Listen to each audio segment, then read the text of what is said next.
This is Microphone Check, hip-hop from NPR Music. I'm Frannie Kelley. I'm Ali Shaheed Muhammed. And I'm Glenn Danzig. It was all good just a week ago. Yeah. Thank you, Dean Blunt, for being here with us. Yeah, thanks for having me. Thanks. We were just speaking about sort of the very nature of interviewing and being interviewed. Why are you here with us today? We're so honored that you're doing it. Yeah, I don't know, I guess you just go off a vibe, and I think you've chatted to one or two people that I vibe with, and yeah, just vibing, and yeah, guessing I'm happy to be here, kind of in the present, you know what I mean? Yeah. But yeah, it's cool. Yeah, it's cool. Thanks. Yeah. I think it helps that Ali is very dressed up today. It does. It really does. Yeah. Yeah. You got Chris. The best. Yeah. It's looking Chris.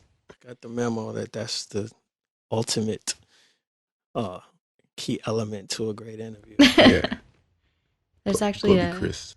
a reporter, Gay Talese. He would wear these what's the word?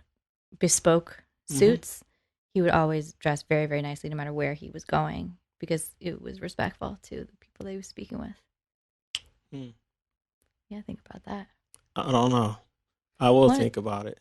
I think there may be some confusion. What do you mean? Because, the genre is not wholly supportive of that. Of dressing and well? Then, we can rewind. See, the good thing, this is not a video show. So, for me. But if anyone goes back 26 years to the original dressing, they really be confused right now. But anyway, we're happy. Cool. That Bless. you're here. Yeah, man. Thank you. What are you doing in Los Angeles? I'm doing a remake of Hollywood Shuffle. I'm making it myself, so I'm out here after my show. I played a show on Saturday, and I'm here finishing or trying to finish the film. Yeah, so I'm just doing that. When you say you're making it yourself, could you? I said I'm getting funding from a guy that I know, and kind of doing it myself without the help of someone that works 9 to 5. So kind of just making it myself. What's Hollywood Shuffle? Hollywood Shuffle is an old film. They made, I think it's an 80s film. I don't know who it was, but it's one of the first black satirical comedies I've ever seen, American black satirical comedies. And it's when Eddie Murphy was the stereotype actor for black acting in America. And this film's it's a parody of that. Everyone is cast as Eddie Murphy. There's a long audition, and they always want the guy to be Eddie Murphy. It's pretty funny film. I think the Wayans are one of them's in it. Loads of people are in it. I can't remember the guy that's in it. He played, not Meteor Man. Maybe it's Meteor Man. Can't remember. Anyway, yeah. I'm remaking that anyway. I can't afford the original actors, so I've found lookalikes of each, and they cost just about enough. Why'd you come all the way to LA to do that? Well, it kind of worked out with the show I was doing. But, why not? Hollywood Shuffle is about Hollywood. That was the most obvious answer. Yeah. I had to, it wouldn't work in Hackney, man. So, yeah. Well, I had heard that you were also working on a film about a black action. Black action, yeah, that's gonna get finished soon. I think I need to get it done by when it needs to be out, I guess. So yeah, it's almost done. That one is it set in Atlanta? It's both. It's in London and Atlanta. Okay. Yeah, it's set in both. So why Atlanta? Atlanta because I don't know. It's a place that has so many classes of black people. From where I grew up, I think there was a certain kind of utopia that I imagined when I was younger, and Atlanta embodies certain elements of that. So Atlanta's kind of really essential for the second part of the film. For many reasons, that kind of even got revealed as I was shooting the film. to do with like these connections between London or where I'm from and there. But yeah, I just kind of had to finish the film there. So yeah. There's tons of films there. Out there, right? Yeah, I didn't know. I just found my spot and yeah, shooting it. I mean, it's not even necessarily something that shows Atlanta. Like, I'm not going to Magic City or nothing like that. I just think that, and there's a lot to be said for what happens when you're in a place, whether it's psychogeography or whatever. So yeah, something happens and it charges a place when you're there, and that's what comes out of you. It's what comes out. So Atlanta is one of the places, and London's the other. But yeah, That makes sense to me. yeah. Do you have to go through a lot of red tape with regards to work visa when you're shooting, or are you on the easy side of Yeah. dealing with that process? I'm on the easy side. Okay. Yeah. I'm on the blessed side. I'm very curious about your perspective on, you know, the music that we cover not being an American. And I wonder, I mean, so when you played New York a few nights ago, and what did you feel like was the reception to your music there, and like what kind of expectations do you think that people have? One, I don't really have, I don't know. I make sure the place is too smoky for me to even feel anyone else being there. Okay. And so I can smoke. So I don't know about people, but the sound was bad in one venue. And I guess you can tell if people are talking more. Right. That maybe that means that the sound system's not loud enough. So maybe it was that. So yeah, I don't know. I don't know. Expectations, no idea. I just in and out, hit and run, and I have like a guard that takes me out the back door, so I don't have to like talk. Right. So it's just like a memory by the time I'm like 10 minutes later. So you don't want to talk to fans? Well, I don't really quote, have. Unquote. Well, yeah, I don't really. It's not really like nothing to do with what I'm doing.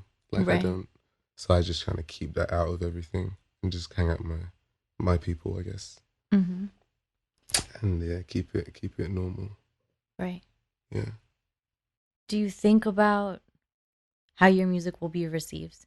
Not on stage, but just ever at any part of your process? No, I don't at all. I just do it. I just kind of do it, and yeah, I don't think about it at all. Did you ever think about it, or like in what, when? It's a really good question. You think about people. I've thought about people, but not completely in the sense of like, oh, I have an idea for a song, and I know that people will respond to it in this way, so I'm making it just for that point. That's not been my process. Mm-hmm. It's been knowing that the larger target at some point will be for the people, and with hopes that they will receive it. But I think it's like a loop. It's like a loop effect. Like, you know, you receive and you just make. Like, you're compelled. You know, you kind of, you're at your limit and you have to just something back out, and it's just a loop, and that's just how it should be. You give back to the world that gave you stuff, and it just keeps going back, and that's about it. And I don't really think people come into it, really.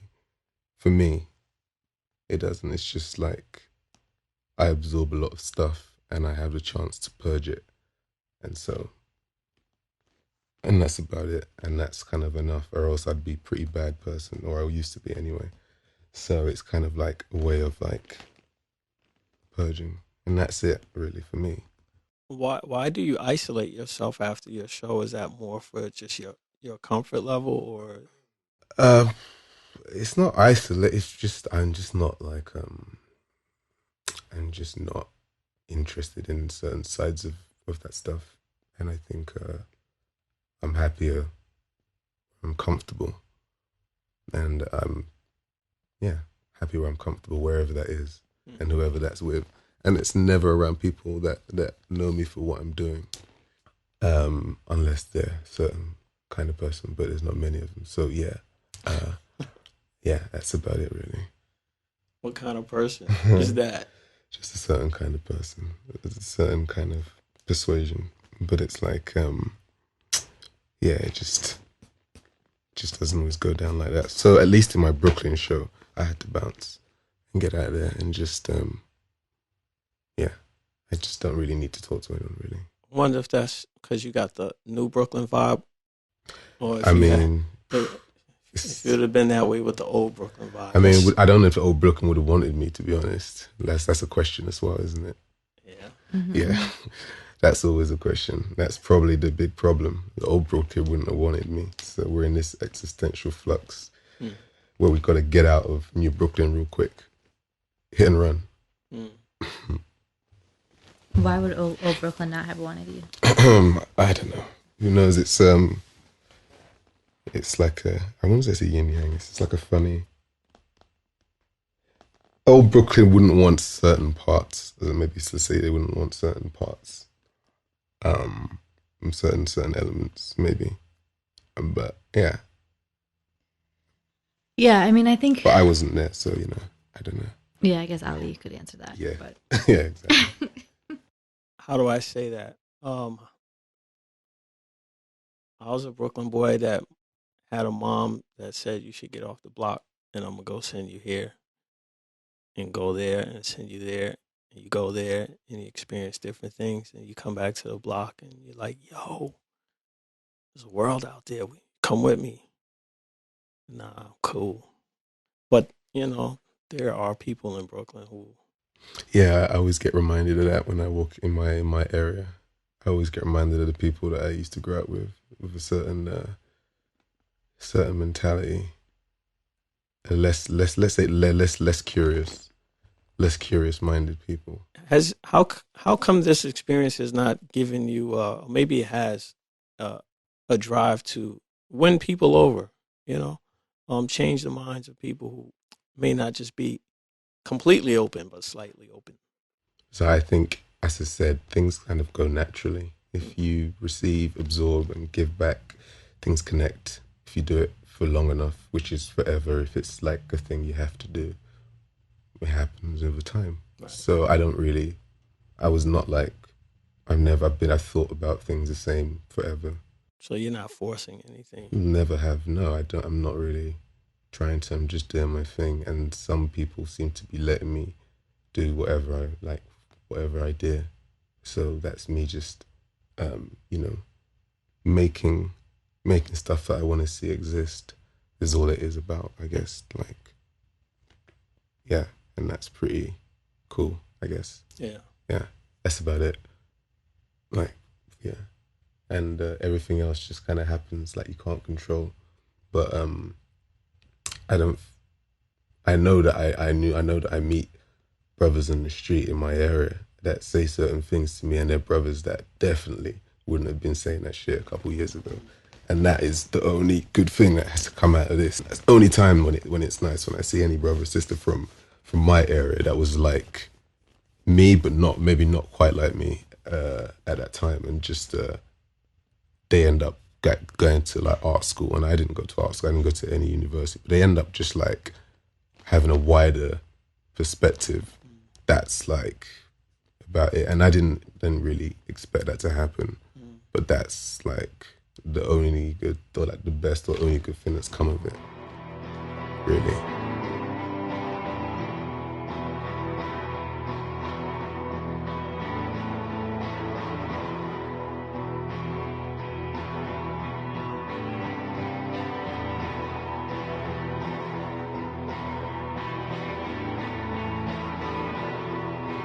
I'm still a lover of unholy girls, never growing tired of a lonely world.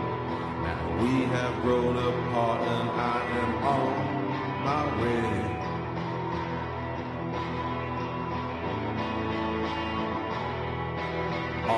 homies told me you're a Jezebel.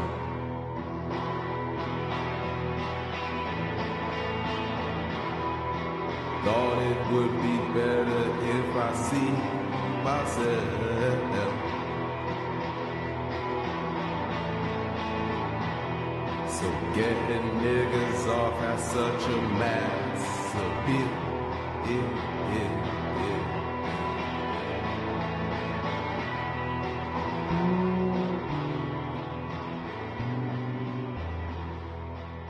That's it's a huge reward to inspire people. Yeah, it sounds pretty like corny as well and cliche, but it's just like you put work, you do stuff, and you do it for long, and it connects. Yeah, you don't have to do interviews. You haven't got to do shit. You just do what you're doing, and it does what it has to do. It just does its thing. You just leave it and don't try and control it too much. So yeah, I think that's it. Yeah, I think that stuff I've realised. I've noticed that stuff recently, just because I've been in the ends more in London, and that's been like blessed, because it's definitely hard to make sense of why you're doing this shit sometimes. So it's definitely not a reason, but it's definitely blessed to have that, because I was one of those youths. So maybe it's completely narcissistic, whatever. But yeah. So do you feel, I guess, prior to having that interaction of people who are moved, by the gift that you've shared? People, young black inner city people specifically. Okay. Yeah. Prior to having that sort of impact, what is your drive? Like when you set out to wake up, if you don't set out, we just wake up if the creator gives us that, right? But you wake up and it becomes what? You mean my drive, like for music? You mean, or just as an artist? My drive, to be honest, is my drive is whatever I get driven by, and that just kind of comes. And I think that it's really good to trust that the mind and the body is all the same thing, and that you leave it to do what it's got to do, and it tells you what you've got to do sometimes, or another source tells you, or whatever. But so I don't wake up with like that. I wake up and get guided by something. It's different. Yeah. So it's day by day. Yeah. I mean, I believe in the give us this day our daily bread sort of a thing. And what I draw from that is I try not to stock my refrigerator for groceries for the week, because I might not live to see the full week. What? Yeah. So I understand what you're saying. Yeah, it's every day is a lifetime, at least for me, or at least with whether it's work or whatever. So when you are capturing a moment, though, there's the intent to go and to put something, that leave that inspiration that you've gotten, and you put it down. Is there any design that you are really giving it to push like one particular way, or are you just completely leaving your art free to move how it moves? I mean, from recording to the way it's put out to the way that you share it with the world. Yeah, I think once again, I think it just like flows, and you just follow guide whatever it's saying, and it says a lot of things that it's not about me agreeing or not. It's the only guidance I've got, so I just follow it, and it tells me when I'm making tunes. It happens anytime, anywhere, with whatever, with whoever. And a record or a thing is usually a combination of a million different intentions, because there isn't one. As I said, it's like a lifetime every day or whatever, or every minute or every whatever. So yeah, it's just, I think it takes a bit of time for your brain to be like open, like it's not open enough to like let stuff come through and to make work in that way, because I guess it can be pretty intense. So I make a lot of work quickly, because to work like that is just a lot. You're absorbing a lot and you're doing a lot in a short space of time. So I think I've learned, at least over time, I've realized that like I have periods on and off, at least at the moment. And that's the only thing I know as far as like, putting stuff down or whatever. But yeah, it all kind of flows. It's all part of the same thing, kind of. It seems to me like the most important, like the feeling that I most get from your music is this patience. And when I bring patience to it, that's when I get the most out of it. When I let it be almost meditative. Yeah, I mean, I think most things, when you let a relationship be is when it's good. And when you let anything be and just leave it to be what it is, it's good. So I think that's kind of how things should be, really. If that makes any sense. Yeah, like things, yeah, I don't know. I don't think about that with music, but I don't intend that with the music, but like we all have an urge to control things, and the things that we love the most are the things that are most beneficial, are best when they're left out of control and just to be. And so I guess that happens with listening to music as well, or it can. Yeah. Yeah. So do you meditate? I do TM, but that's something I picked up recently. I picked up in the past couple of years. Because I realized that it follows, I guess, a certain way of thinking that I already have, which is mind body, and and just letting things rise to the surface and following that, and that what rises to the surface, what you think is a random thought is a thought, and that's about it. And so like take that. So yeah, TM is just like, if you want to stay living in London or anywhere like that, I think you need to hold on to something. So yeah, TM's my team. I wish I knew more about it. I mean, there's a very like slimy David Lynch vibe to it. Yeah, I've heard. And that's really not the one. And there's another vibe. And it's just a very good combination of Eastern and Western philosophies, which is of course how you get a balance. And so yeah, I just think it's very important to have a balance, and that is one thing that provides it. And it's why I say it has the Western, because it's got a lot of cynicism involved, and like you don't have to force anything. You don't have to make your mind into like tame. You just got to leave it, let it be what it's got to be, and it will do what it's got to do.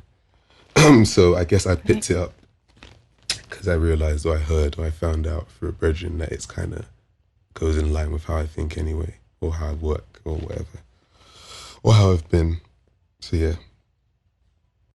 And so, is there any sort of correlation between absorbing everything that you're absorbing and then putting out what you're putting out through whatever form your art might take? Is it... They don't happen at the same time.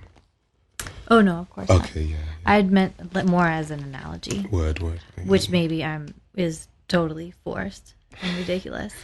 But I guess I'm interested in what are these things that you're absorbing, because as an American listening to your music, I'm fairly concerned or fairly sure that there are references happening that I just have no idea that were I like British, I would pick up on. I mean, not even if you were British, if you were from a certain part of Britain, with certain, my word of persuasion. Right. Maybe, but it's not. They're not references on purpose. They're just like, I guess, things that end up being in it. But I guess, sure. I guess, yeah, there are definitely things from my background or from what I've been around. So maybe they're British. Yeah, I don't know. I don't even know what's in the music anymore. I forgot. But right. Yeah. Okay. Well, That makes a lot of sense to me. Are there things that when you are listening to American music that strike you as not the way you would ever put something, or a joke doesn't make sense, or a style that seems odd? What's that? Something in American music? Mm-hmm. No, I'm American music. No. Would you? America's, the world consumes America. We're all the same, so yeah, it's kind of cool. Yeah. Really? That's cool. It's not, but like even the conversation of it not being cool is like right, kind of old as well. Mm-hmm. Yeah. But yeah. Do you consider what you make? Do you know who Nicholas Payton is? He's a jazz musician. He's a writer. No. He has his idea is that jazz is dead. You can't use the word jazz. It's called Black American music. Bam. And he I'm way oversimplifying his argument. Mm-hmm.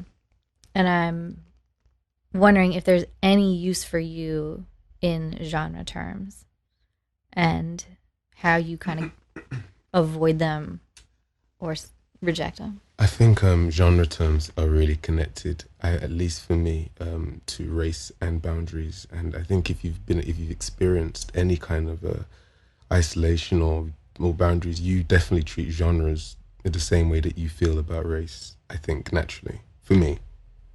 So I don't think about genres that consciously. It's not something that I think of. It's just that I consume, and I get really put off by people that are too conscious of genre.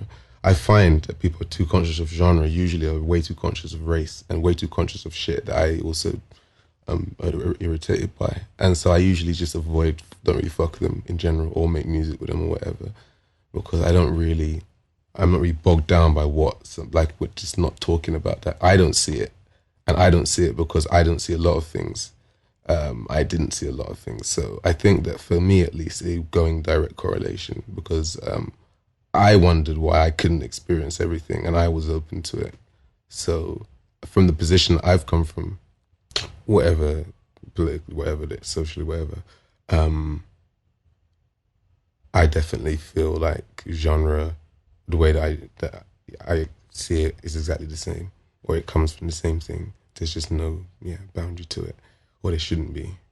And I think the links between music are very, very clear, very, very clear, and the elements in one genre that have such kind of such racist undertones are so much like prevalent in another. And how dub sound system culture runs right through to doom metal, and the bass sounds like it's all the same shit. And everyone's all smoking weed, and everyone's all in the church, and it's all a congregation. It's all the same shit. It's all the same shit. So I think that music's great because it makes human beings really stupid, because it transcends any bullshit that they say. It just does what it does, and it communicates past anything.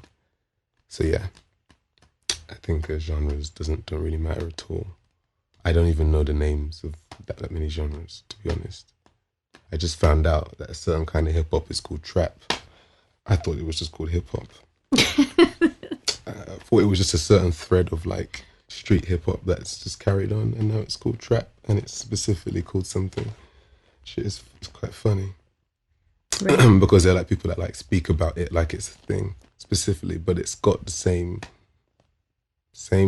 kind of clubs that I heard Rough Riders in, the same clubs that play it in my area. So I think it's funny. People seem to really like to create these categories to maintain the order, should I say.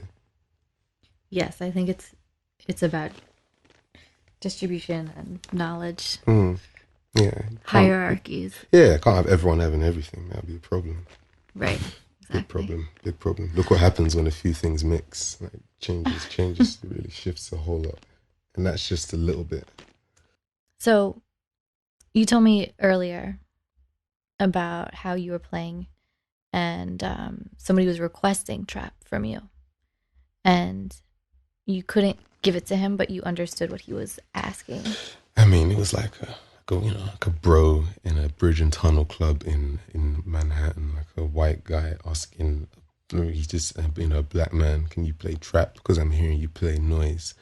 I understand what he wants, and we just left it at that.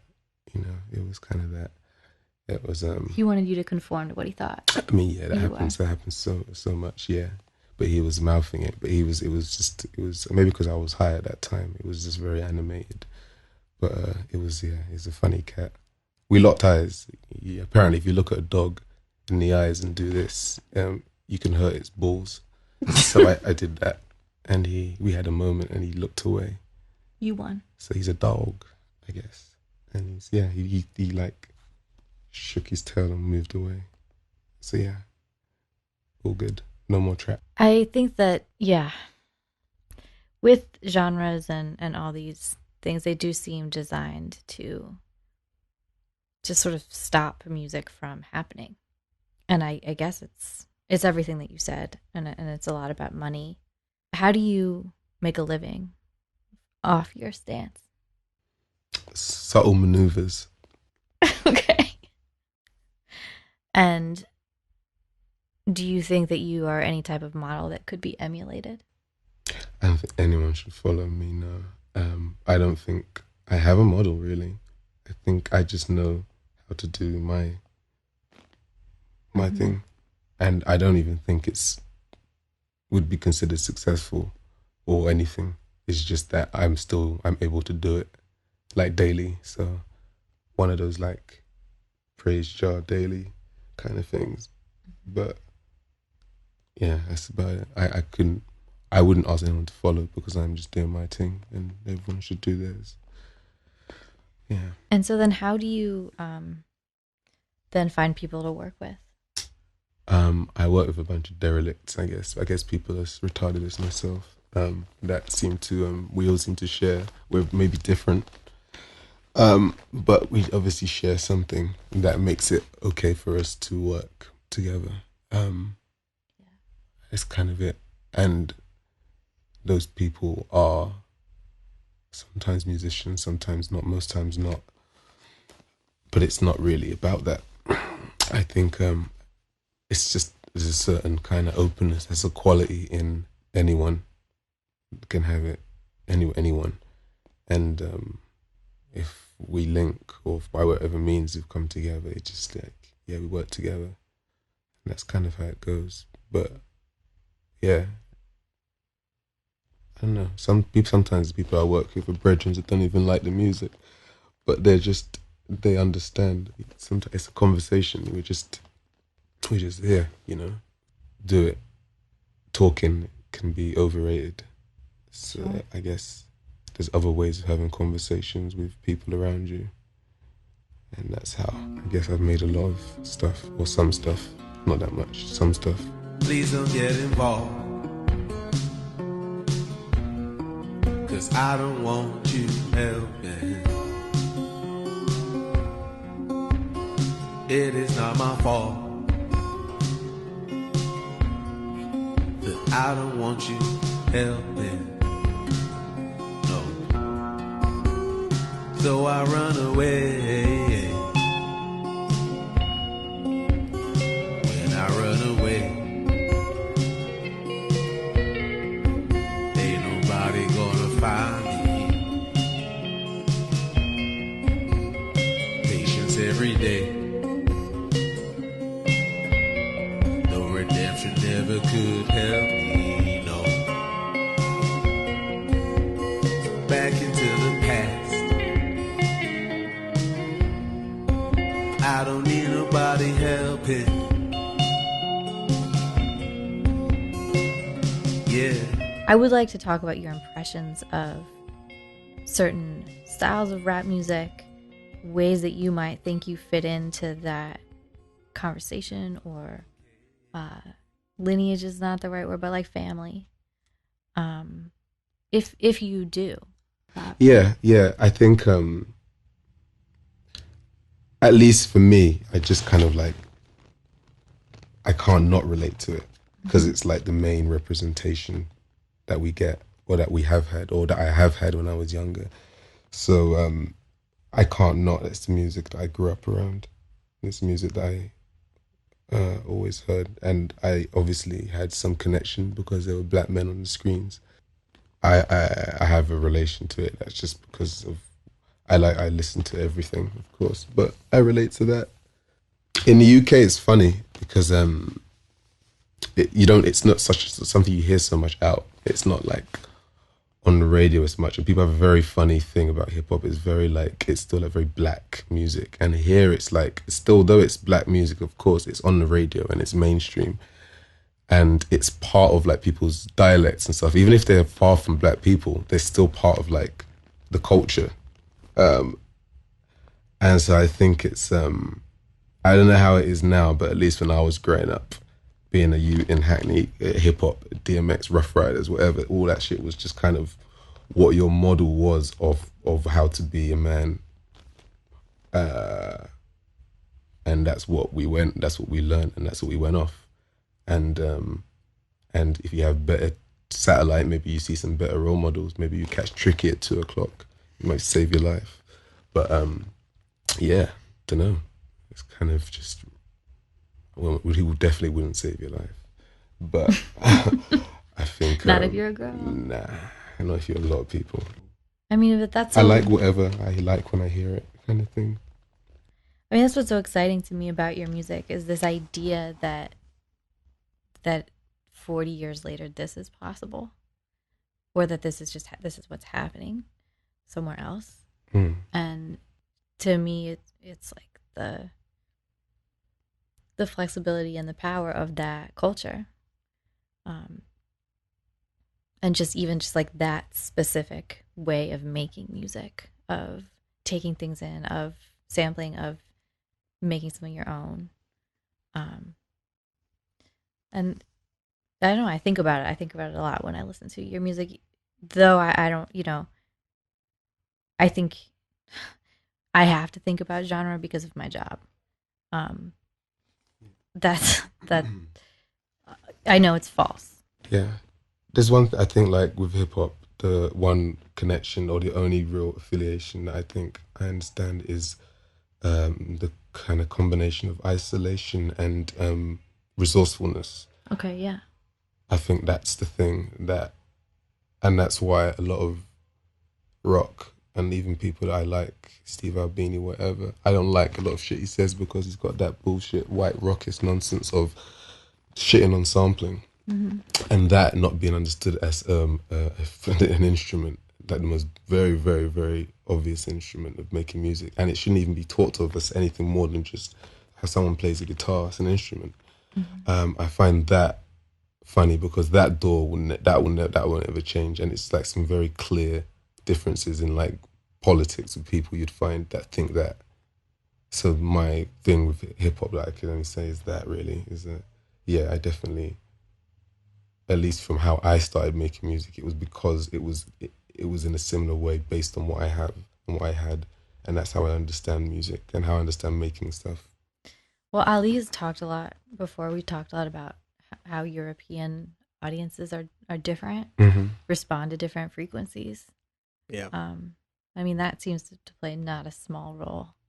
I mean, when was the last time you were there? In London or in Europe, it's been maybe 3 years. Okay. This is the longest amount of time that I have not been there, actually. Do you like it? It's just different. I won't say that, what occurs in America or Asia is better or less than. It's just different, and I like that vibration that I feel. Specifically in London, I don't know if it's still the case because the world is a lot smaller now due to technology and everything, but 25 years ago, it just seemed that there was an openness to absorb and I will use the different genres of music, and people just kind of like accepted it as one. I know, take for radio, for an example, that it didn't appear to be as segregated as it is here in the States. So that might be the reason, simple. Yeah. Being in an environment where there's that sort of segregated interaction, just speaking from music, you accept it because that's, what we grow up in. But when you're in an environment where it's not like that, it's just it's a different harmony. And it feels. That's how I feel. Imagine when I come over here, then. Yeah. It's, it's pretty, yeah, it's. I mean, at least where I'm from, at least London, at least Hackney, that's just standard. Class is a bit more of an issue. Race is definitely an issue there, but class is a bit more. To be honest, once you're within the class, you still racism goes on, but whatever. But I think over here, I think in the genres as well, which is all connected. I think it's just I definitely notice this. I mean, the segregation is obvious. It's just different. It's just different histories. Yeah. Like completely different histories, but like a connection, but very different histories. So like, there's this. It's a pretty. Do you feel out of place in the environments in the U.S. where it's just a different sort of a vibration, or do you understand it? I definitely understand it. I think that I just can't stay there too long. Yeah, like I'm glad that we're only allowed 3 months here. Yeah, because there's only so much. Does it make you go home and really hug your homeland? It makes me go home and yeah, I wouldn't say hug the homeland, but it just I just get a balance. Yeah, definitely, for sure. I guess what I meant by that question is that grass is green on the other side. So I mean, it's not necessarily. But it isn't. Not necessarily, because we're weighed down by different kinds of situations, and there's a lot to be said for being a young place. So things are a bit lighter. Yeah. So there's a balance. Yeah, for sure, between the two. You know, I once went to Saudi Arabia, and this was 16 years ago. So I was there during the turn of the millennium from 99 into 2000. And was there for my own, spiritual journey. And experienced racism as just a dark-skinned male in that environment. And once my American passport came out, this is when everyone in the Middle East had more of a liking to Americans. It was completely different. And in a conversation with a gentleman from Saudi Arabia, we were just talking about some of the differences of their cultures and my experiences as a young Black man in America. It was that I should probably rethink my position a little bit, because the civil rights movement in America changed the world greatly. And even though he said, even though you feel, some sort of resentment towards the way people were treated, it was through the movement that occurred there that really transformed and helped the world move to a better place. I guess I needed to hear that.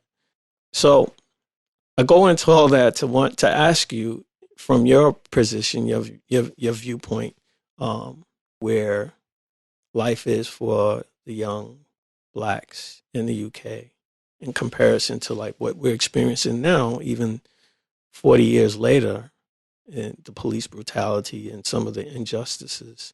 How do you guys view the Black Lives Matter and what's been happening here?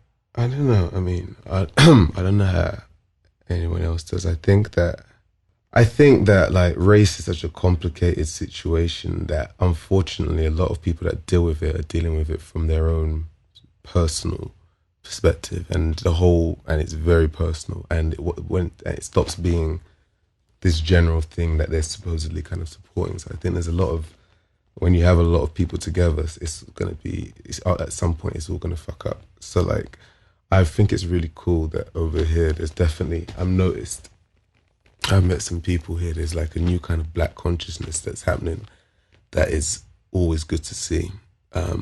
As a result of this stuff that's happened, I think it's cool. I think that our histories are very different. Like, my parents are Nigerian. We've got a different experience as first generation born on in Britain. It's completely different.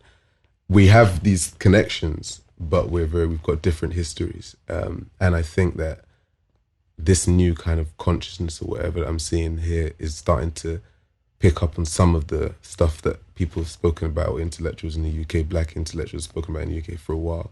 And there's like a connection happening between the two, because I think it's really important for the black diasporas to connect with each other, because I think it's really important for there to be a communication. And I think it's so yeah, I think that in America, I've at least noticed it from just coming out. And in the UK, it's happening too, because America is just influential in many ways. And I guess somehow this thing kind of somehow affects some sort of consciousness or brings it up. I think it's too much discourse is a problem, is problematic, definitely. And I think that it's just, I get pretty pissed off with, I'm not into protesting for various reasons, but I just don't, I believe in rioting. So obviously that's another issue. But yeah, so yeah, it's just, that's about it really. So I don't see, I think any too much discourse is pointless. I don't want race to become a trending topic. Right. Because that shit is lived forever, and it's lived heavily, and it's weighed down, and you deal with it daily. So I don't need it to be a fucking trending topic that fades away. So I don't pay attention to any of that. I just have noticed that there is some consciousness that's like aware of the black experience. Well, internationally, diaspora, the fact that I'm Nigerian, British born doesn't mean it's a good thing. That's some fuckery still went down for that to be possible. Mm-hmm. So we've got we've both got trauma in different ways. So I think it's interesting kind of times, I guess. I hope. But, it's just good that people are thinking. That's about it. Even if it's one person. It's good that people are thinking. Yeah. I've been thinking a lot about the word artist. How we use it, who gets. I think it's funny. I think it's funny that rappers have now started to think it's That's like what I'm writing about. I think it's hilarious that rappers have found out about what an artist is. It's really hilarious. It's like we're going to have to have a whole separate interview. When you see August Alsina talking about how he's an artist, it's fucked up. It's a problem, man. They're into like someone watched a Jimi Hendrix documentary or something, and like I think it's about Basquiat. It's the Basquiat thing, right? It's definitely the Basquiat thing for sure. I mean, it's been the Basquiat thing for many years, for many different phases of people, but like this is on some other shit because they're bringing this rock star nonsense into it too. It's a really, really funny time when I hear people talking about like a very simple process of making music. It's like, you just meet up and make a tune together. That's how people do make music, yo. But yeah, some people have discovered that being an artist is like, but maybe it's like hip hop being like entertainment, right? And quote unquote, and like this idea of the artist in the most cliche way is starting to, and it's not a bad thing. I think people are still like trying to experiment in some way, as shallow as this idea can be. But there is some level of experimentation going on within it. And that's cool, but it's just pretty funny. The artist is like a commodity. It's a commodity now. It's like especially in hip hop, I hear it a lot. Like Kanye, of course, is someone that's like, commodified being an artist in hip hop first, and everyone followed. Right. So yeah. Yeah, I think people use it as an out also to be like, you don't understand. You don't understand. Oh, it's a way to, my shit's too deep for you. I'm an artist. Yeah. But then I think, and I guess the only way to hold somebody's feet to the fire is be like, well, are you making us see the world in a totally different way? And then also in that, do you have any type of social responsibility? But a lot of people, especially like 70s, 80s era, would say that artists don't have responsibility. And you don't feel like that, right? That I have a responsibility? Well, that it's like expressly a part of being an artist that you are supposed to do this thing. No, I don't, because my perspective on life is different, and I strive not to take my ideals and place them on another human being. Right. At the same time, though, I do hold my own self to a state, and so.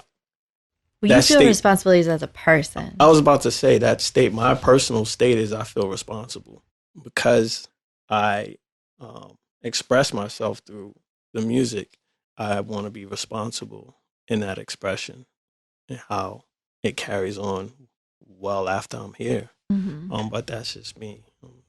I'm definitely responsible to the things that I'm working on and to like my own stuff, and that's it. I'm kind of, I don't think I'm not gonna try. Yeah, it does what it does past me, and I let that happen, and whatever that is, it is. But yeah, I just kind of just trust in it, I guess, and let it do. But I don't think everything needs like changing. So I think some things are like best left as they are. And the way that we deal is to add on top and not try to counteract. But that's just an approach, one approach, I guess. Maybe. Yeah, I hear that in your songs. Really? For sure. Yeah. I don't know if it's my approach, but it's an approach. It's definitely. Well, I'll just say that moment in Saudi Arabia, this is before 9/11, 2001. I came home with a different thought process because my parents were civil rights activists. Certain government agencies used to come to my house often when I was a baby because my parents were in the mix. And so, and then there's also, the Native American side of me, but I definitely understand the evolution of humanity, and things kind of start off maybe really dark and ugly, but you got to go through that to get to the light. And so when I was 15, 19, where I may have really frowned upon the idea of ever, I don't do that any longer because, like that gentleman said, whatever happened, it made a difference. It changed the world. And so we move forward. And through the difficulty, I hate to be all this, whatever, but there's something I live by. And it's a verse from the Quran. It says, through the hardship comes the ease. And so through the hardship comes the ease. And it's not like, things will get better later on. No, it's like while you're in the moment, it's happening. You may not be aware of it. So I'm still not carrying the flag, but the idea of possibility, it could be as a result of what we do with it right now, where we are, with my part, with my hands, my voice. So yeah. Is that the same for you? I don't know. I mean, first generation, you gotta. I just have my relation with the country, I guess, is very typical of all people from like my generation, I guess. I don't